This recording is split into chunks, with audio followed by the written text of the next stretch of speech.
पोराओ, आता काही दिवसात तुमचे पेपर संपन, मग तुमची शाळा पूर्ण होईल. मग तुम्ही सगळे आपापल्या ठिकाणी निघून जासान. पण जे मित्र तुमचे वर्गात बनले ते मित्र तुमच्या जिंदगीत कधीच बनणार नाही.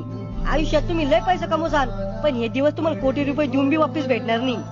सर, मी किती बी मोठा झालो ना तरी तुम्हाला विसरणार नाही. बाळा हो, तुमची शाळा पूर्ण झाल्यावर आयुष्य तुमची परीक्षा घ्यायला सुरुवात करन. कधी तुम्हाला पाडन, कधी तुम्हाला रडवण, कधी तुम्हाला हसवण, कधी तुमच्या वयापेक्षा जास्त दुःख देईन. आणि या सुखदुःखाच्या खेळात तुम्ही मला विसरून जासाल. नाही सर, असं कधीच नाही होणार. बाळा हो, वेळेबरोबर तुम्हाला बी बदलणं पडन.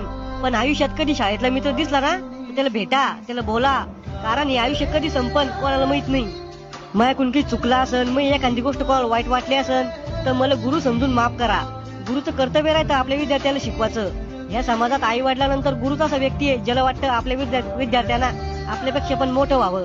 गुरु रस्त्यासारखा राहतो, स्वतः कुठे जात नाही, पण विद्यार्थ्याला त्याच्या ध्येयापर्यंत पोहोचवतो.